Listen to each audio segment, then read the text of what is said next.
it's natural to want to be involved, and I used to do it too. You go into a paddock, there's a ewe over there in trouble. Right, I'm going to go and help her. She's walked away from the lamb, so you do a big circle with the ewe. You come back around, beauty, you've done a good job. You shut the gate and you look over here, there's two sets of twins. The ewes have bolted. You've achieved nothing. So we stay right back. I go around once a week, unless I'm losing ewes. I guess a perfect example of that is if you ever pull a lamb out of a ewe, and you'll grab it, you'll throw it on her head so she gets a bit of afterbirth on it, and then you'll hop back. Sometimes the ewe will stay there, but the other time she'll just go straight down the road. And I think there's two instincts. There's a flight instinct, there's a mothering instinct. The flight instinct's kicked in there, but the mothering instinct hasn't. Now we can go and catch the ewe, bring her back to the sheep yards, put her in the yards for 24 hours with the lamb, and then we can go up to her and get as close to her as what we were yesterday. And open the gate of the sheep yards, she'll stand her feet and she'll trot away with the lamb, because the flight instinct has been subdued by the mothering instinct. So we stay away because we don't want to stop that mothering instinct kicking in. I noticed a few years ago that our property at Pastora has got a road that runs through the middle of it. You can drive down this road and you can be lambing, it's not very wide, halfway back, not over the back wall, through the fence, and you can drive right beside her on the road and she won't even move. So, but if in turn, if you open the gate and you drove in there and tried to get that close to her, you got buckleys. So we lamb as many mobs of ewes as we can along the edge of the road, so that I don't have to go in the paddock at all. Makes it quick too. Where was I? And if I can't go on the road, I check from the next paddock.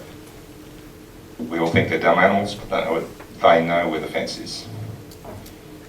The other thing I won't allow, I drove around with the agronomist a few years ago, and I noticed that the sheep were more flighty around her ewe.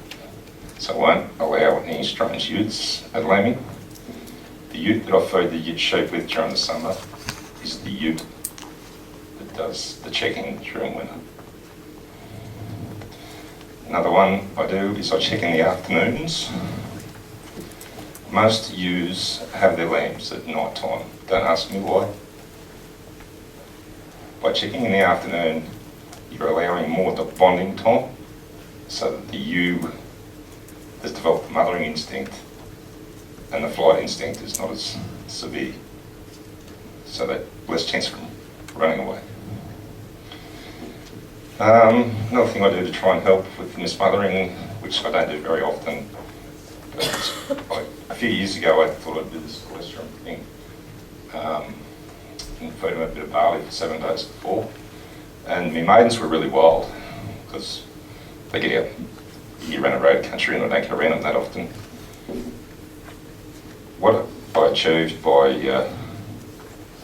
that 7 days of cholesterol, feeding barley, was actually, I don't know whether I achieved anything with the cholesterol, but they were tamed to use them. They went from being only being able to get 200 or 300 metres away from them to having them after 3 or 4 feeds. They didn't know whether to run at me or run away. So, it's got to help. As an example, actually yesterday I went around, the ewes just started lambing, and I can't drive around in the ute. So I jumped on a 4-wheeler, which they haven't seen for, I don't know how long. Can't get anywhere near them. They don't know what it is, so they're as wild as when it comes to the ute. Okay, that's about it about mismothering for me. Making it better for next year. We identify and remove any barren dry ewes after scanning.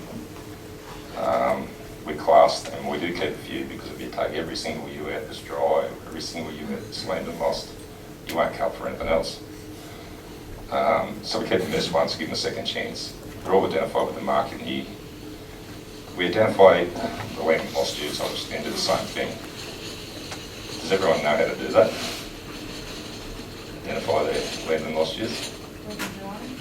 Pretty simple. I reckon I can do it. If I've got a bloke on the draft, we could do 500 ewes in 3/4 of an hour, and then I'd only have to hand check about 50 of them. So you can stand back, if they've got a big full udder and their teeth are clean, they've got a lamb on them. If there's no grease on them or no mud on the teat, on the actual teat of the lamb sucks, pretty simple, they've got a lamb on them. If you're not sure, tip the ewe up or just put your hand under there, squeeze the udder.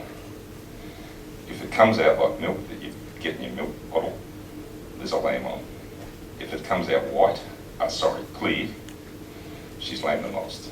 So with this little plug there, it's not very hard to do. And we would remove about 5-6% of our ewes each year that lamb and lose. But we don't seem to get a lot of repeatability when we identify them and re-lamb them down. But we do it anyway. Probably the biggest thing I think we do that helps is we identify our twin ewes. We don't class the ewes out at 5 years of age. We retain the ewes that rear multiples lambs for longer. And it's a really simple system. We just put a nick in there. My father was doing it years ago.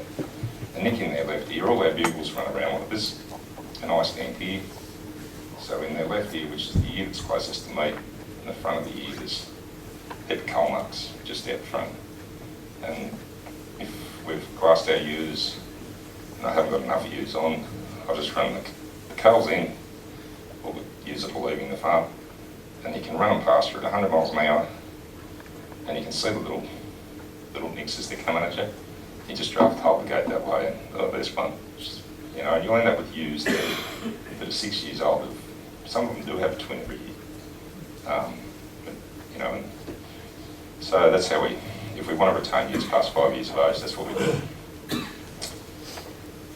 The only other thing that I do is I keep an eye on the fetus size in all the different mobs.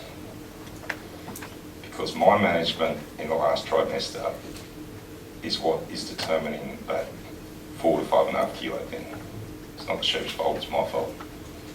And if I see through lambing that I've got a drama with one mould, it'll come up. If it's not weather driven, it'll come up in the size of the fetuses. So that's it, I think. Is that all right?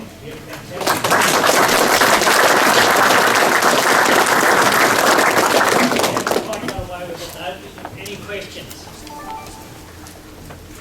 Yes.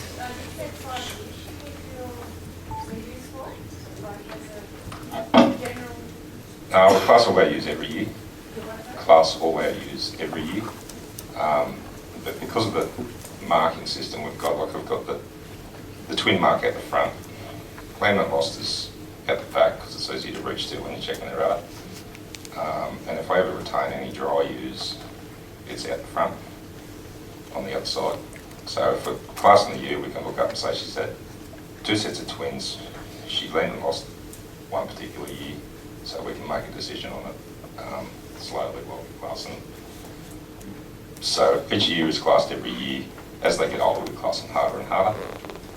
But look, I've got ewes there that are 8 years old. They'll go this year because they're having trouble and I've got to look after them a bit better.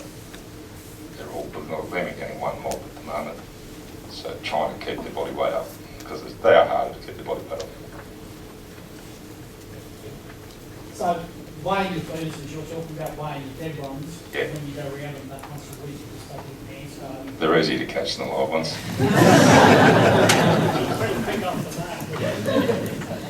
Yeah, just you got to get the fresh ones. Look, the fella who we did lifetime year management with us got me onto that. Yeah, I just got the scales over here, so. Alrighty, well, one more and then we'll pick this up in our discussion. Yep. Tim, what would your attitude to lamb and lost in a season like this where we've had constant exposure to pretty harsh weather and there's a lot of ewes that have just lost lambs, purely exposure, not really their fault, you could say? Yeah, I'm pretty hard on it. But it would depend on the number of ewes I wanted to retain. I would think about that in the spring. They'll all get a mark, whether whether it's rainy or sunny or whatever it was. They'll all get a mark, and then I'll have a think about it in the spring if I need to. Yeah, I know what you're saying. Some of them, it's not their fault. Especially between ewes. But you've got some ewes down there that'll walk over into the reeds along the edge of the dam, and another ewe there that'll lamb out in the middle of the paddock. So, which one's going to lose their lambs? Okay, thank you.